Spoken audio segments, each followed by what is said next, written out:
All right, father's will. Oh, boy. Hey, you just... Lagoon here. Hey, Billy Bulldog. After trouble convincing my 47-year-old father to sort out his will in the event that he passes away for some unforeseen circumstances. Well, I got to be honest with you. If I was only 47 years old and my kid was going like, hey, Dad, did you finish that will yet? I think I'd start sleeping with one eye open.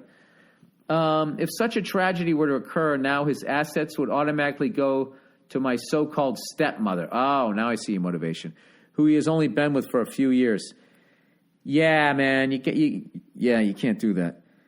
As I'm sure you would agree, it would be unwise to give this much trust to a woman who has nothing stopping her from simply taking my father's assets for herself and leaving me, his only child, empty-handed. Is there any piece of advice you could give my father or I to help persuade him to wisen up and get this will sorted out? As always, many thanks for the great work you put in, and go fuck yourself.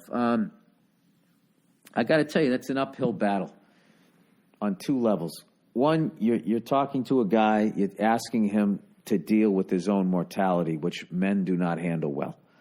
And then also, that's his chick. You know how it is when someone's with somebody, it's hard for them to fucking see what you're talking about. So, Jesus Christ, I'm fucking tired. I'm fucking bombing on these questions. I don't know. I would start playing catch with your dad. All right? Maybe, you can slip in the points you want to make while doing a fun activity like that. And just be like, Dad, I know you love her. I'm not saying leave everything to me. You know what? How about this? How about fuck all of that and you make your own money? You know what I mean? I know what you're saying because it'd be difficult to see some fucking broad who only banged your dad for 2 years get your house. You haven't said she's an asshole, though. But the way to go is to make your own way in life. That's the way to do it. Just don't take over the family business unless you fucking want to. And who gives a shit, dude? Look, if your dad's only 47 years old, even if he had you at like fucking 25, you're only 22 years old. So, I don't think you got to be eyeballing the fucking will at this point. But I understand what you're saying. That's a weird one to bring up, though. Yeah, that would definitely weird me out. But if you're going to do it, that's what I would do. I would go fishing with them. I'd play catch with them. I would do something where we were doing a different activity. But the bottom line is that trying to get a fucking man to go out and get a will done is about as easy as trying to get a drunk to get sober. It's like they have to want to go fucking do it.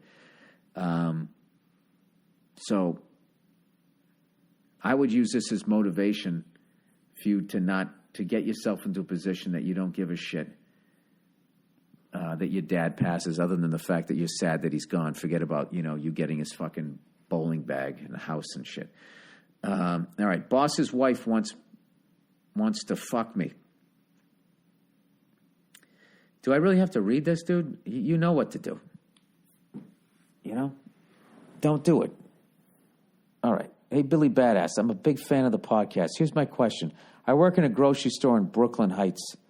Oh, God, I'm sorry. I'm so tired. I normally don't say where you're at. I'm 21 years old and in college.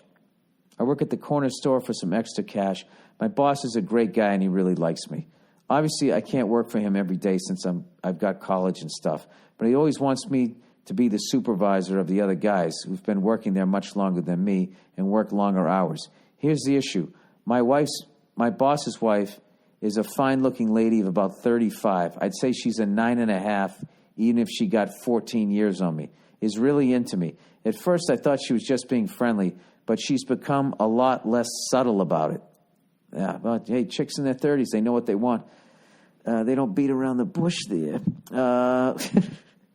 On days when she knows I'll be working, she wears mini skirts and sometimes a crop top. She stared at my crotch all the time and laughs at my jokes. I'm not a funny guy. Jesus Christ. She invited me up to their house last week when the boss was out of town. I made some excuse so I wouldn't have to go up there. but I don't know what to do here. You know what's funny? This is a classic example of sexual harassment that will never be fucking reported. Because now she's abusing her position of power where it's like now if you don't bang her, then she'll fucking maybe say something bad to her husband, maybe even say that you grabbed her ass. God knows what the fuck she's going to do. She's smoking hot, but she's a married woman. Exactly. Not only that, but my boss is a great guy who's been really great to me. I don't know what my options are here are. You know exactly what your options are.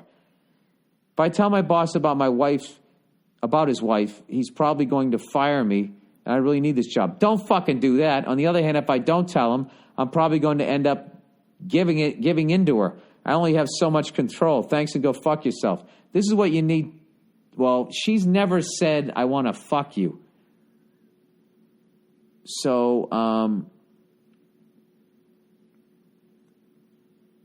God.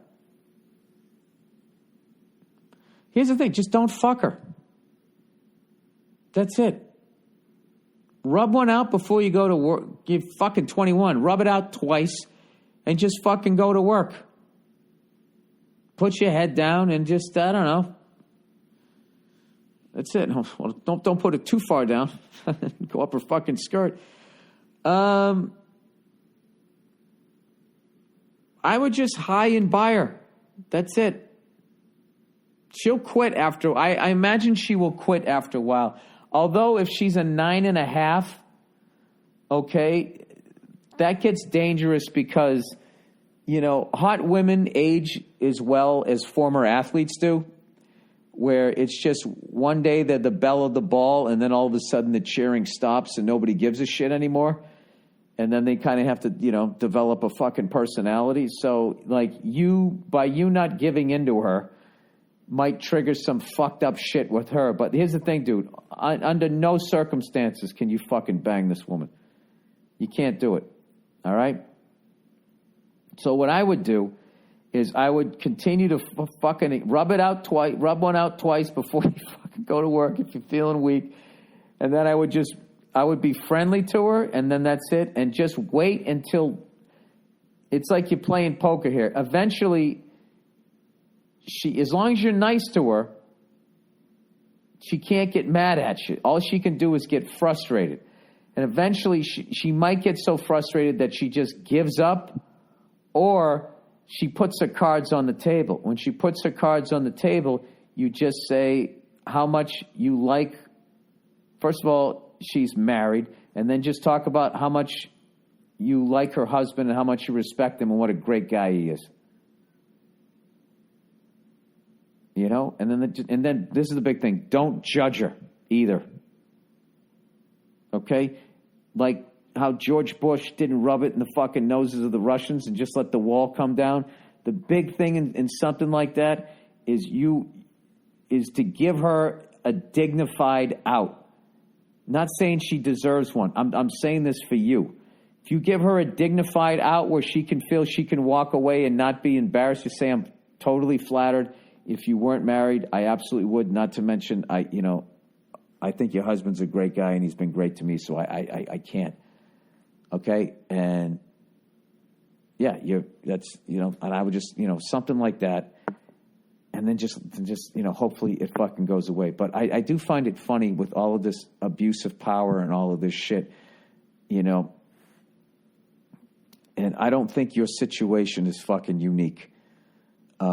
It's just that nobody cares to hear it. So I'm glad you put it on this podcast because, I give a shit. Good luck, buddy. That's a tough one. All right, that's the podcast. Go fuck yourselves. Please listen to Jim and Sam today or listen to the replay if you missed it. And check me out on Seth Meyers tomorrow. And you can also listen to me on Conan O'Brien Needs a Friend podcast on Earwolf. And by the way, I think this is the last couple of days you can stream Paul Verzi's special on ComedyCentral.com for free. So definitely check it out. And Paul broke all their streaming records. I'm so proud of him. And he's got some dates coming up. So check that out. Check out his new hour. It's fucking killer, man. All right, that's it. I'll check in on you on Thursday.